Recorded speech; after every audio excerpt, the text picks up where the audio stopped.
નમસ્કાર. કડોદરાની મંજુલાબેન હોસ્પિટલમાં caesarean operation બાદ પ્રસૂતાનું મોત થતાં સમગ્ર મામલો વિવાદમાં આવ્યો છે. મૃતક મહિલાના પતિ વિશાલ પવારે હોસ્પિટલના તબીબો અને સ્ટાફ સામે બેદરકારીનો ગંભીર આક્ષેપ લગાવી સમગ્ર ઘટનાની નિષ્પક્ષ તપાસની માંગ કરી છે. પરિવારના જણાવ્યા મુજબ મહિલાની છેલ્લા 8 મહિનાથી મંજુલાબેન હોસ્પિટલમાં સારવાર ચાલી રહી હતી. બુધવારે બપોરે અચાનક પેટમાં દુખાવો થતાં તેને હોસ્પિટલમાં દાખલ કરવામાં આવી હતી. તબીબોએ ઇમરજન્સીમાં સિઝેરિયન કરવું પડશે તેમ જણાવી 20,000 રૂપિયા ડિપોઝિટ જમા કરાવવા કહ્યું હતું. પતિએ પૈસાની વ્યવસ્થા કરવા અડધો કલાકનો સમય માંગ્યો હતો. જો કે પરિવારના આક્ષેપ મુજબ તે દરમિયાન જ સિઝેરિયન ઓપરેશન કરવામાં આવ્યું અને નવજાત પુત્રનો જન્મ થયો. બાળકને પતિને સોંપ્યા બાદ આશરે 1 કલાકમાં હોસ્પિટલ સ્ટાફે મહિલાનું ખૂબ લોહી વહી રહ્યું હોવાનું જણાવી તેને સુરત સ્મીમેર હોસ્પિટલ લઈ જવા કહ્યું હતું. પરિવારના જણાવ્યા મુજબ મહિલાને 2 નર્સિંગ સ્ટાફ સાથે એમ્બ્યુલન્સ મારફતે સ્મીમેર હોસ્પિટલ ખસેડવામાં આવી હતી. જો કે સારવાર દરમિયાન મહિલાનું મોત નીપજ્યું હતું. માતાના મોતથી પરિવારજનોમાં શોક સાથે ભારે આક્રોશ ફેલાયો છે.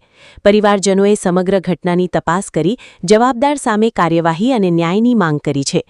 મહત્વપૂર્ણ છે કે હોસ્પિટલ સામેના આ આક્ષેપો મૃતકના પતિ અને પરિવારજનો દ્વારા કરવામાં આવ્યા છે.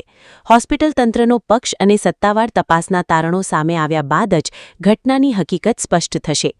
કડોદરાથી એડિટર રમેશ ખંભાતીના ન્યૂઝ રિપોર્ટ સાથે હું છું આપની એન્કર સ્વીટી દેસાઈ. તમે જોઈ રહ્યા છો SPP भारत न्यूज. मेरा नाम विशाल पवार, मैं मंजुलाबेन में 8 महीने से ट्रीटमेंट कर रहा था.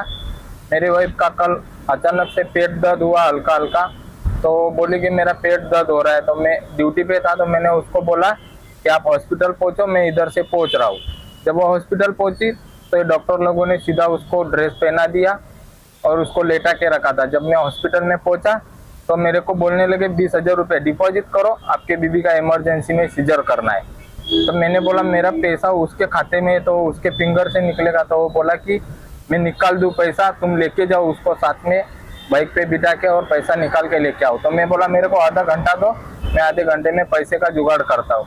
तो मैडम ने बोला ठीक है. उसके बाद में वो मैडम अंदर गई और आधे घंटे में मेरे को सीधा बच्चा ला के दे दिया हाथ में, बोलती है लड़का हुआ है. उसके बाद 1 घंटे में टाका वाका सिलने के बाद फिर मैडम आके वापस बोलती है कि आप OTP में आओ. उसके बाद में बोला मेरे को कि इसका ब्लड बहुत जा रहा है, इसको आप लेके सिविल में चले जाओ.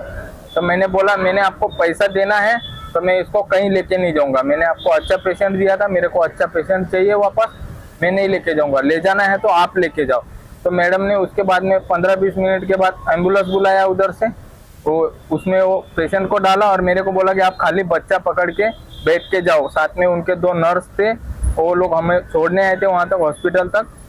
वो लोगों ने अंदर ले जाके छोड़ दिया. उसके बाद में हमारे को बोला कि मैंने उधर सब बात कर लिया है, तुम्हारे पेशेंट को कुछ नहीं होगा. उसके बाद में मेरे बीबी ने दम तोड़ दिया.